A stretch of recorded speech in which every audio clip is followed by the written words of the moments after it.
Crocodile Dundee is one of the most iconic films of the 1980s, but behind its success are the names of those who have passed away one by one.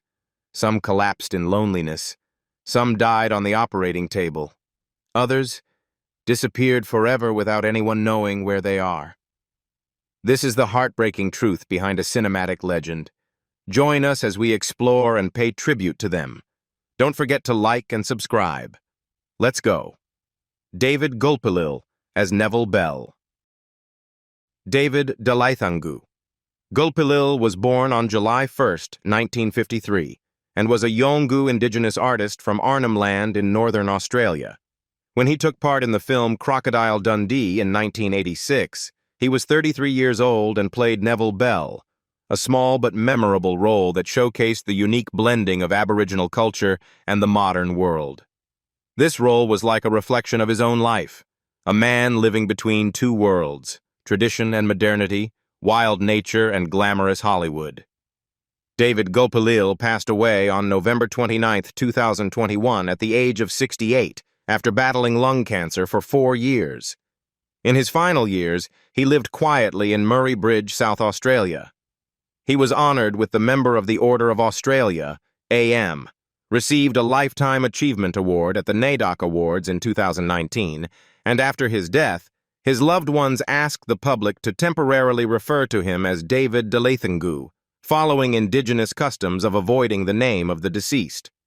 His net worth at the time of his passing was only around $500,000 USD, not because he wasn't famous, but because he didn't live for himself.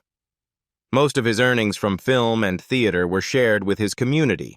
In line with the spirit of "We are one blood," as he once said, his death was a great loss to Indigenous Australian culture.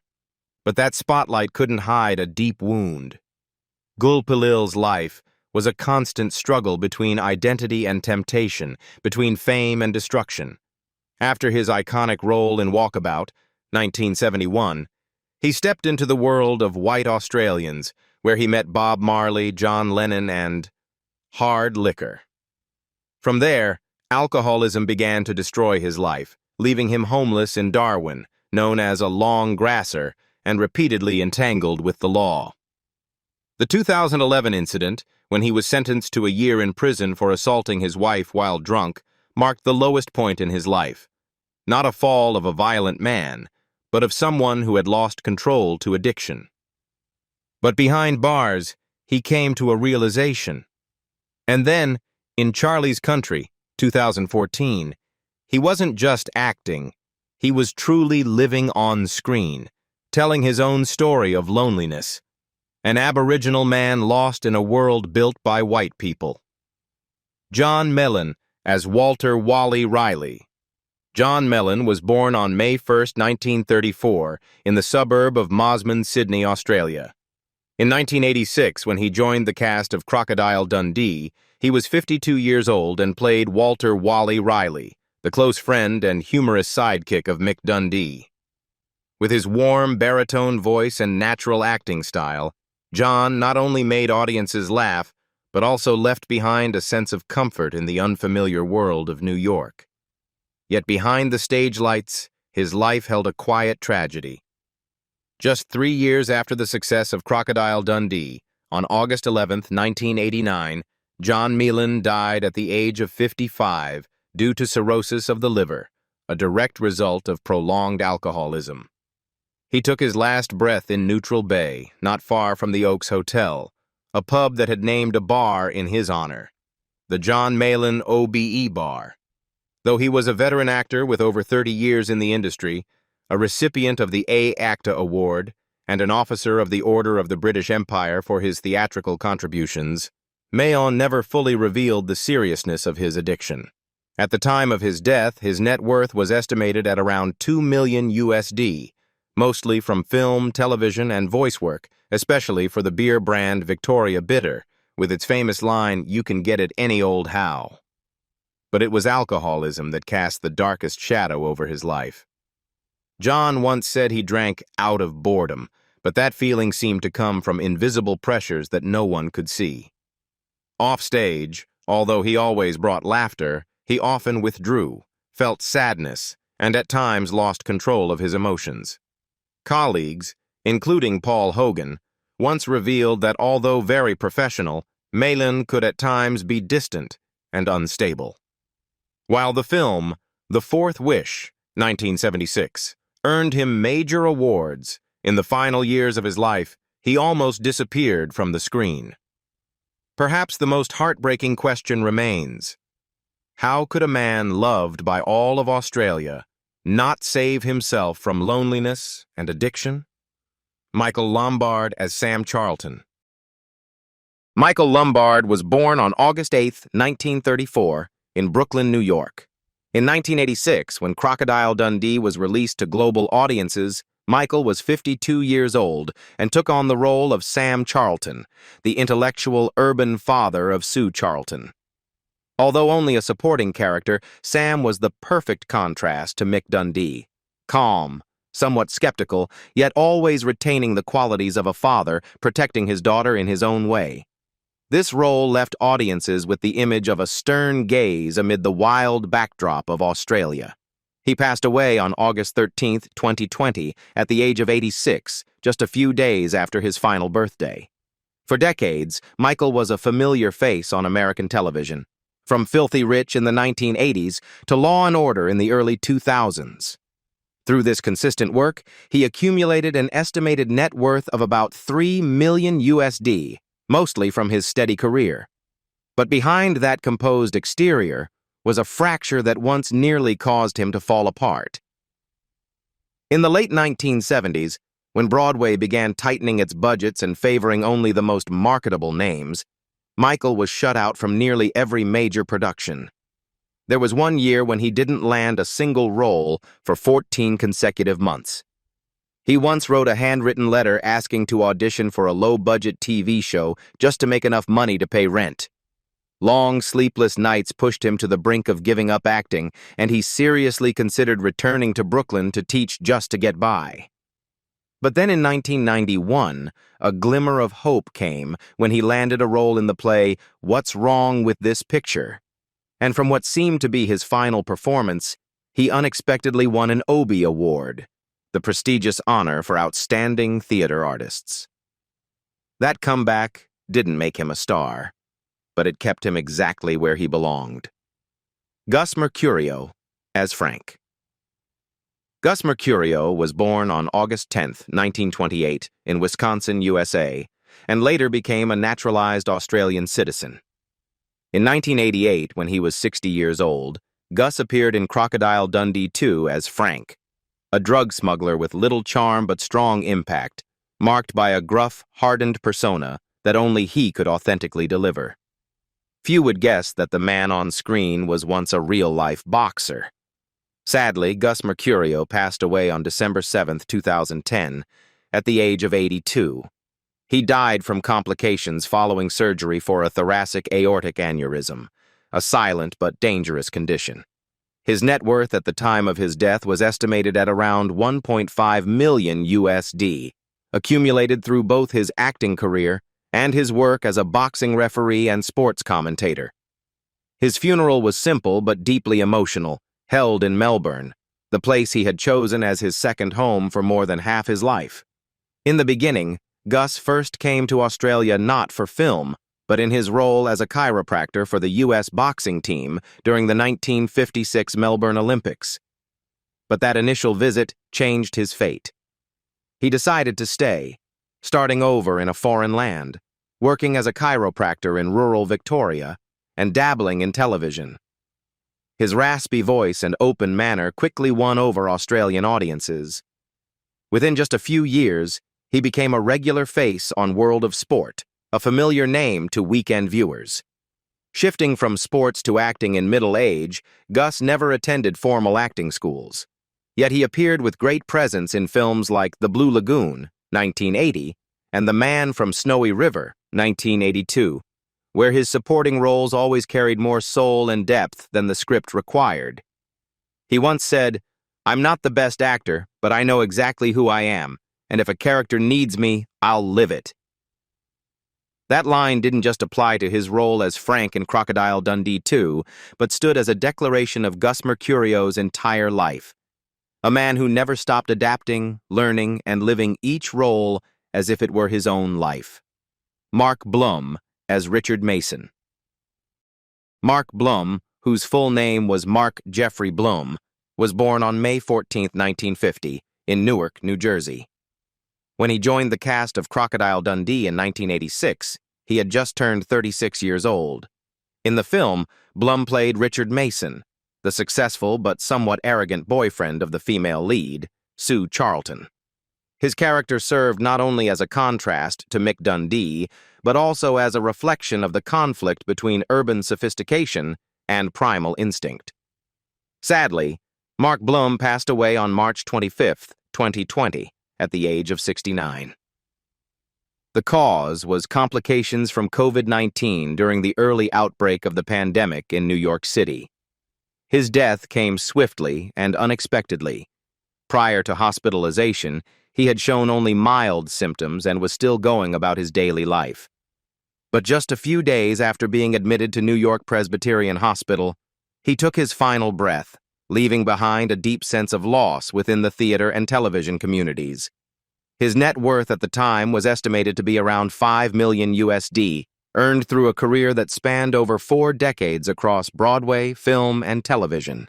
What made people remember Mark Blum wasn't just his roles in Desperately Seeking Susan, 1985, or Mozart in the Jungle, 2014-2018, but a lesser-known detail. Before finding success, he had worked as a waiter for many years to pursue his passion for acting. New York is not a kind city to the unknown, especially in the off-Broadway world.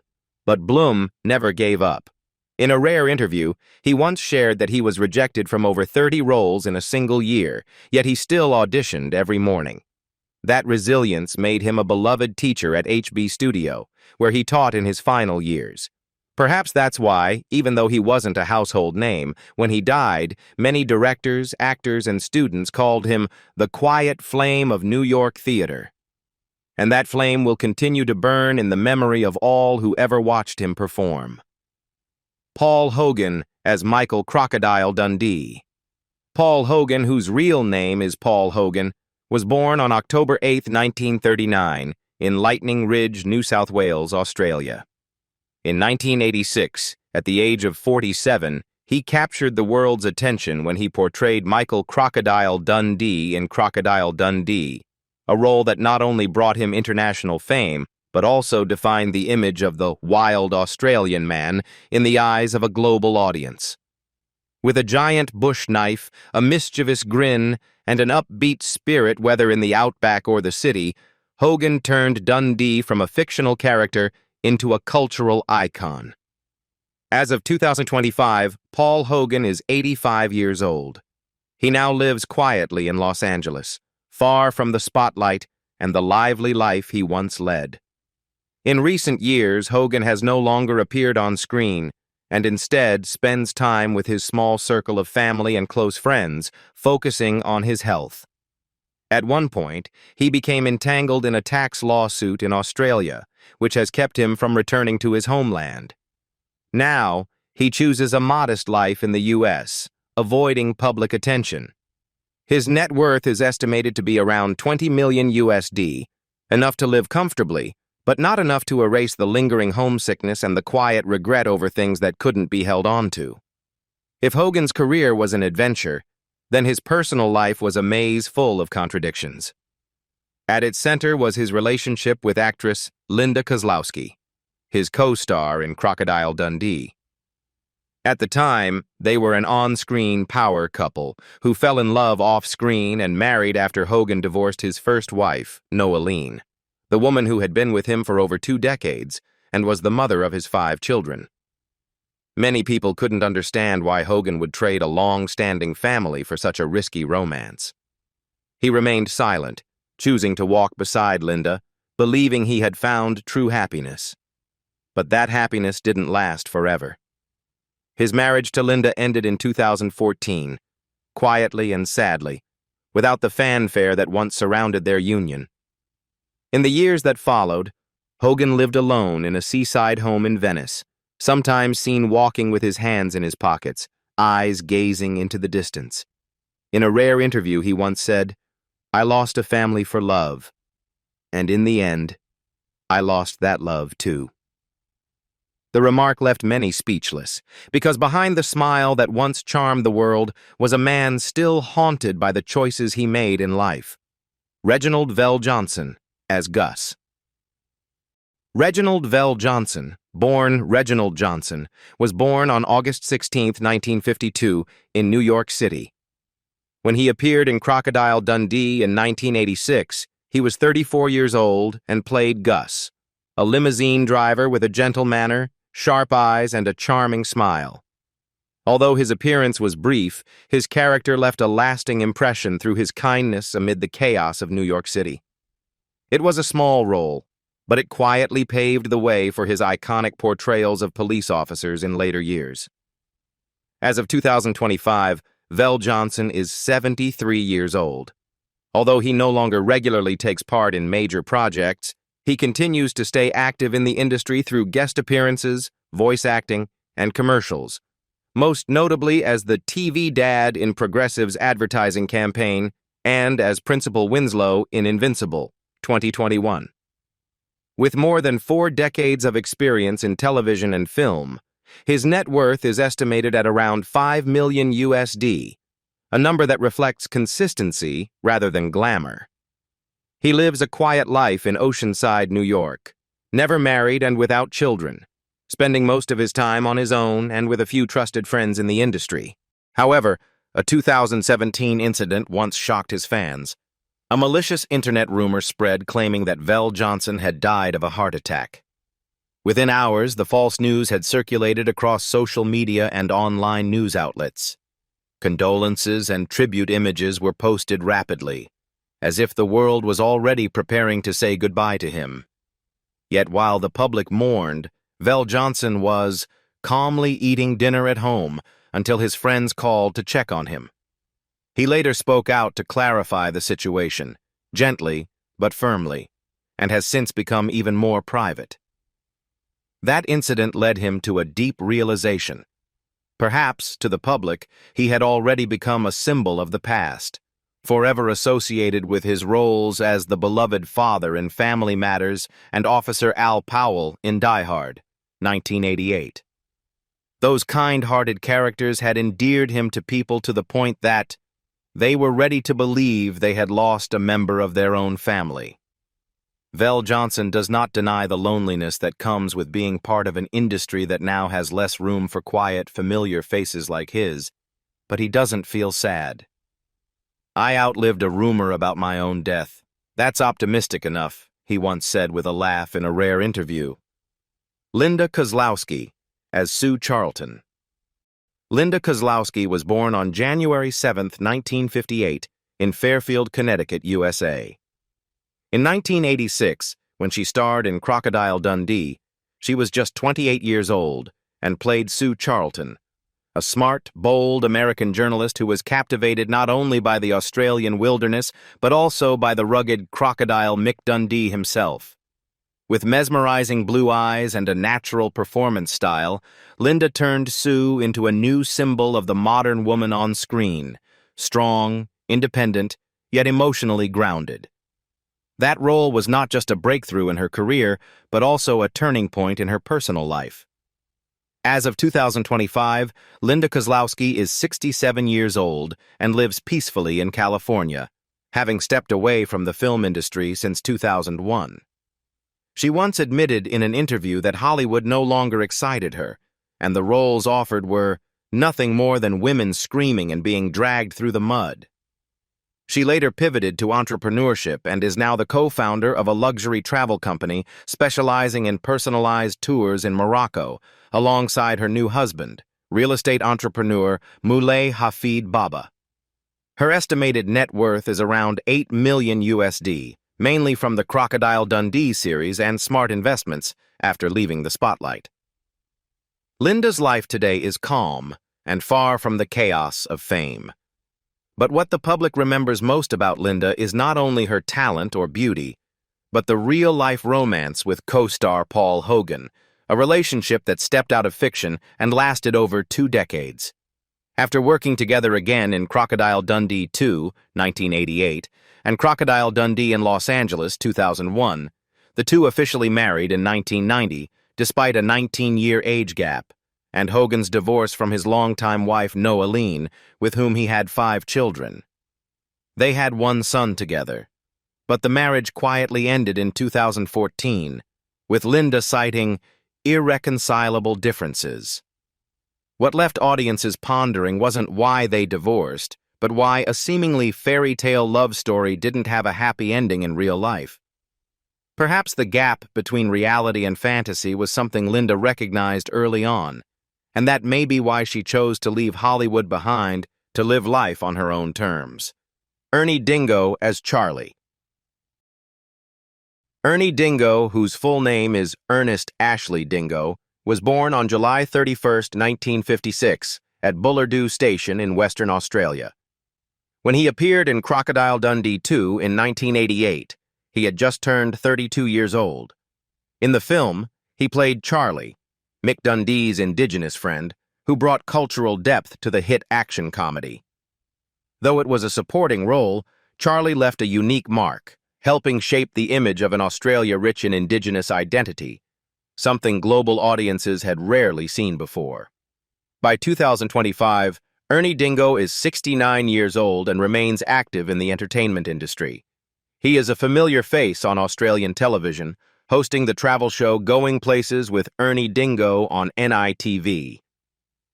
With over 40 years of contributions to film, television, and community projects, his net worth is estimated to be around $5 million USD. He has been honored as a national living treasure, a living symbol of Australia. However, behind that spotlight lies a personal controversy that once shook his career. In 2008, an unexpected accusation placed Ernie Dingo at the center of public scrutiny. During a cultural event in the town of Carnarvon, Western Australia, he was accused of shoving and verbally berating an 11-year-old boy. According to the boy's mother, the child had interrupted Dingo during a traditional ceremony, prompting Dingo to lose his temper, forcefully push the boy, and scold him.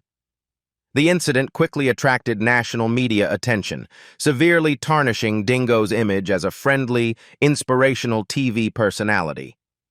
He denied all allegations, and no criminal charges were filed.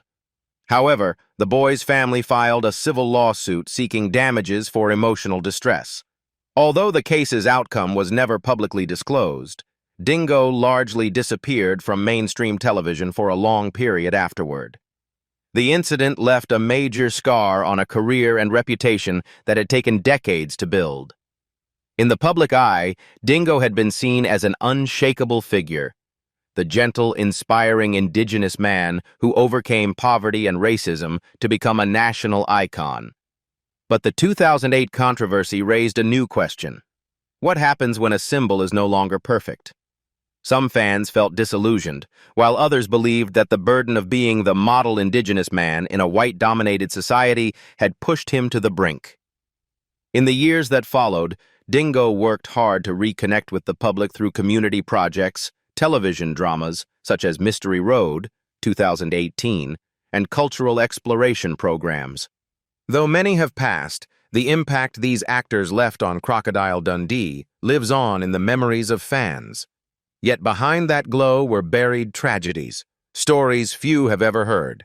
How many other names are quietly fading into obscurity? And you, do you still remember any of them? Share your thoughts and don't forget to follow us to discover more untold secrets about the legends of cinema.